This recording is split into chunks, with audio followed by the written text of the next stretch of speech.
Bu meyxana Orxanın ad gününə dostları, qardaşları tərəfindən həsil olunur.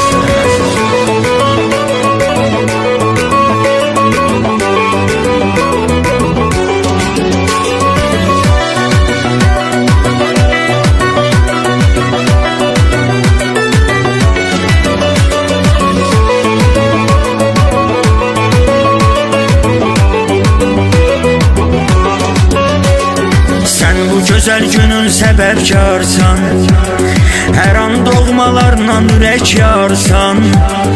Etibarın, sədaqətin var sənin, dostlarının fəxri iftixarsan.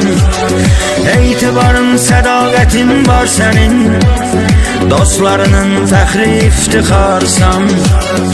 Adın arzularda, diləklərdədir, sevgi dolu gözdə bəbəklərdədir. Səni tanıyanlar hamı bir söz deyir, Orxan ürəyimizdir, ürəklərdədir. Səni tanıyanlar hamı bir söz deyir, Orxan ürəyimizdir, ürəklərdədir. Hörmətin hörmətdir, atsanın atsan, fəxr edirik, yaxşı ki varsan Orxan. Səni tanıyanlar tanıyır qardaşım, ürəkdəşirsən, canavarsan Orxan. Hörmətin hörmətdir, atsanın atsan, fəxr edirik, yaxşı ki varsan Orxan. Səni tanıyanlar tanıyır qardaşım, ürəkdəşirsən, canavarsan Orxan.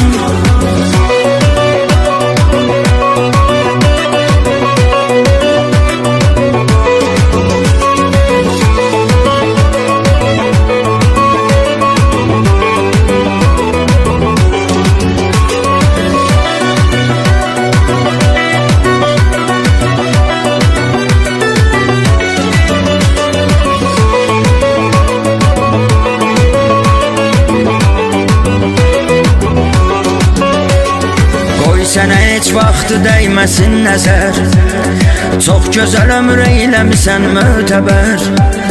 Qəlbi təmiz, niyyəti pak qardaşım, xətrin əzizdir bizə dağlar qədər. Qəlbi təmiz, niyyəti pak qardaşım, xətrin əzizdir bizə dağlar qədər.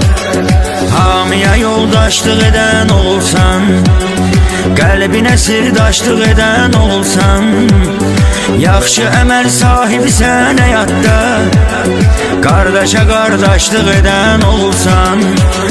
Yaxşı əməl sahibisən həyatda, qardaşa qardaşlıq edən olursan. Hörmətin hörmətdir, atsanın atsan, fəxr edirik, yaxşı ki varsan Orxan. Səni tanıyanlar tanıyır qardaşım, ürəkdəşirsən, canavarsan Orxan. Hörmətin hörmətdir, atsanın atsan, fəxr edirik, yaxşı ki varsan Orxan. Səni tanıyanlar tanıyır qardaşım, ürəkdəşirsən, canavarsan Orxan.